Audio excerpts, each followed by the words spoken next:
So ayun, good morning sa inyo mga katol. Andito ako ngayon ulit sa Alpine Motors sa Carmona para magpa-PMS. Ang PMS ko naman ngayon ay 35,000 kilometers. So since nung 30,000 ay drain lahat ng oil. Ngayon naman ay top up lang. Ayan, top up lang siya ngayon. So ayun nga din, and ulitin ko lang mga katol, hindi po lahat ng kasa ay pumapayag sila na magpakuha ng video sa mga PMS, no. So tayo nakikiusap lang tayo dito kay Alpine Motors. So since dito nga tayo lagi nagpapa-PMS, and dito rin namin kinuha kasi yung unit. So nakiusap lang ako na baka pwedeng kuhaan ng video para sa pagbablog, para content, di ba? Para may share natin yung mga nila rito sa Alpine Motors. So, yun lang. Kung nagpaplano kayo na videohan din yung inyong mga PMS, kailangan nyo muna magpaalam. At siyempre, depende yun sa management noong kasa. Yun lang. Alright. So, yun nga. Usual na ginagawa ay tatanggal yung gulong and then i-check yung mga brakes kung pwede pa. Diba? So, kung napanood nyo yung last vlog natin dito, yung 30,000 kilometers na PMS, sabi nung mekaniko nun is okay pa naman daw. So ngayon tingnan natin. So 5,000 na nadagdag sa kanya sa kilometers. Alright, so papacheck natin.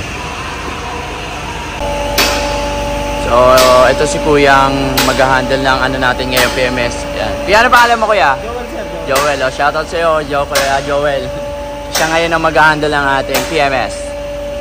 Yan, Alpine Motors Carmona. Right. So ayun, nakalip na siya. So masisilip natin na maayos yung ilalim. Ayan. So ito ang itsura ng 35,000 kilometers lalim. Pero siyempre depende pa rin yan kung sa kayo madalas dumadaan. Ayan, so ito kadalasan kasi ito for city driving, mga ilang trail lang, ganun. And then ito mga katol, ito ayan o. Ayan, mapapansin nyo. Yan. Medyo na siya, no? May mga crack na. Pero tingin ko, need na rin to palitan. Kasi eventually, pagka tutunog-tunog to pagka nasira itong goma. So, order na lang tayo. Marami naman yung ganyan sa mga Montero Group.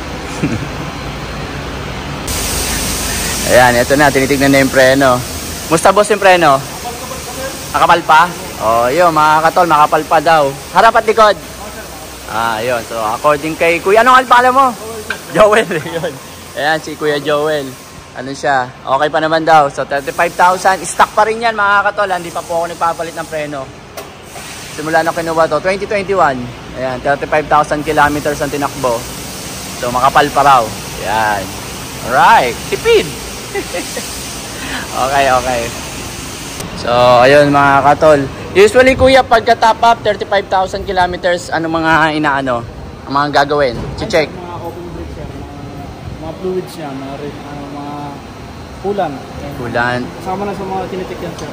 So usual na talaga yon. Tapos double check. Ayun. So yung aking suspension ba dyan, yung shock ba, okay pa ba yan? Sir, wala pa naman siyang leak. tagas. Yun. So wala pa naman daw. So check din nila. Although parang may moist siya, no? Parang moist lang ata yun eh. Ayan, so kasi yung taas baba niyan, sir. So hindi yan leak mga katol. Magbaba yan dito, sir. So pag may leak, doon malalaman. So yun pala. So pag may tagas daw talaga is parang magbabaha doon sa may labas.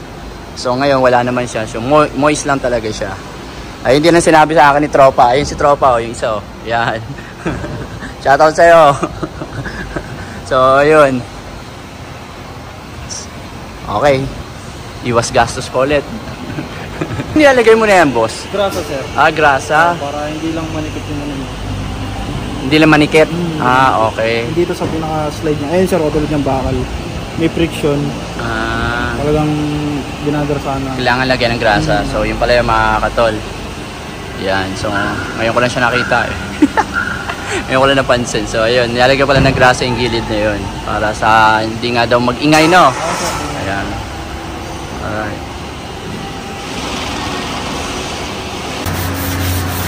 So yan, kasama yan, lilihahin yung ano, pinaka-plate.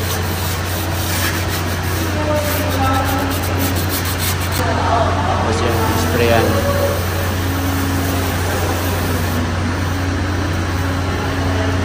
Kaya siguro pagka galing ko sa PMS, medyo madulas pa yung preno niya dahil dyan, ayun. Pero pagka ilang tapak na, okay na ulit.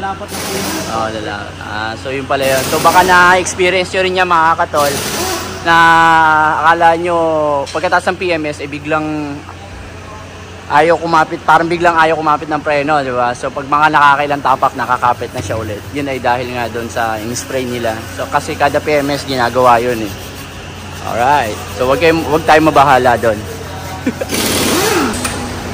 So yan, ginagamitan ng torque wrench para mas safe, hindi malulostre ng ano, mga bolt.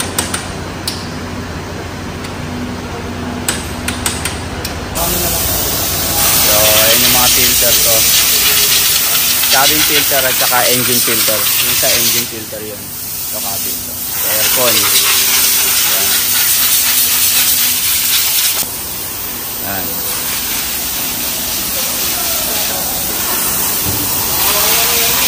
Sa 40,000 kilometer, papalitan na yan, oh. Both, parehas yan, cabin at saka itong engine filter. Every 20,000 yan, eh.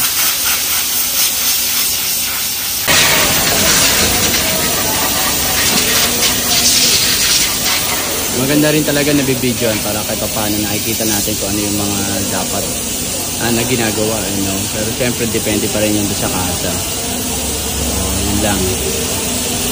Itong washer, windshield washer ba tawag dito? Oh, yan. Tinuturo ko na yan. Hindi na kasi pantay ang ano niya, buga niyan eh. Malamang naalikabukan na yung butas niyan, no? So, ayun, tignan nyo. Hindi umaabot sa taas. Hindi ko alam kung bakit. Siguro nga sa alikabok. So, mamaya papa-adjust din natin. Yan. Noong nakaraan, tinusok ko lang siya ng karayom. Delikado ba yon? Hindi naman sir, ayun talaga. Para lang kasi yung mga bara-bara. Para maano. So ayun, mamaya papalit natin sa kasi yung butas yan sir, para yun lang din yung palo. So ayun. Pero din sa akin, di pa rin pantay eh. Ay kuya, pumantay na yan. And then mamaya, papacheck din natin itong baterya natin kasi ito pa yung stock na battery. So sa ano ko, sa voltmeter ko na nabili at sa labas ay 13.6 to 13.7 na under ako na yun ang reading ng voltmeter. So tingnan natin mamaya kung safe pa ba yun o kailangan na rin ba itong palitan. So 35,000 kilometers, 2.5 year. Yan, battery niya stock pa yan eh. So yan mga katol, inaano na nila. Silyado po yan kanina. Hindi, dito sinasabi ko sa vlog.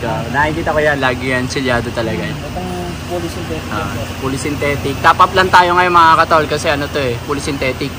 Pag mineral oil, every change oil yan, talagang panigurado, palit talaga ang ano ninyo. Every PMS, palit talaga lahat yan. Pag mineral oil. So ako fully synthetic ako eh. So far okay naman siya. Pagka ano yung mga katol, pagka top up lang, minsan may sumusobra dyan sa mga oil na yan. Pwede nyo iuwi yan kung gusto nyo, kung may paggagamitan kayo, pwede yan. Tapos sa susunod na PMS nyo, pwede nyo rin siyang yan, no? So ayan na siya. Yan. Ang ganda lang sa isang dulo. Dito sa may tuldok sir. Yan. So hanggang dyan lang daw sabi ni kuya. Yan. So mabalik tayo dun sa ano ko, sa sabi ko kanina. Ito nga sa top up lang. Kasi ako naipon ko yung mga ganyan ko eh. Kaya nung nakaraang yung 25,000 tama ba ako? PMS is top up. So may sobra pa ako. Ayun, may sobra pa. So top up inuwi ko yon yung iba tapos binabalik ko dito pagka next PMS ko. Mababawasan yung langis ko na mabibili, di ba? So tipid pa rin yun. Pero depende yan sa inyo kung gusto niyo iuwi yun, ha. Ayan.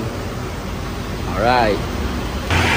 So ayan, tinatanggal na yung lumalabas na notification.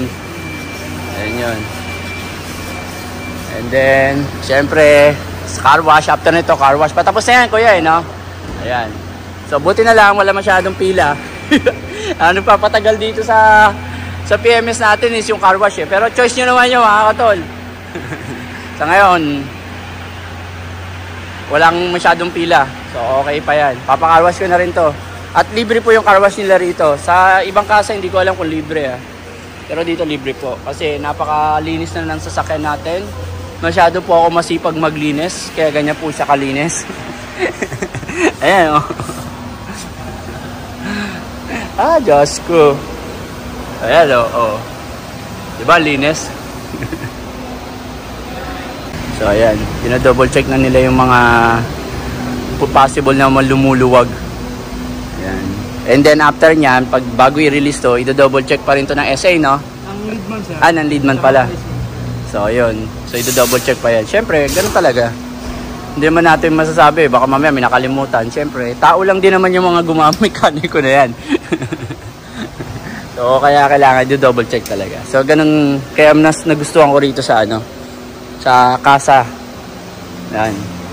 Alpine Motors lang yun makakatalaw ko lang sa iba. Alright. So ayan, papa-adjust natin yung ating washer fluid ba yan? Washer Ayan, tinutusok lang. Kasi mababa yun sa may driver side Ayan. So ganyan ang ginagawa. Tinutusok lang naman. Kaya naman i-DIY. Ayan, double check na ni Kuya yan. Ito talaga sa may bandang kaliwa talaga. Ayun.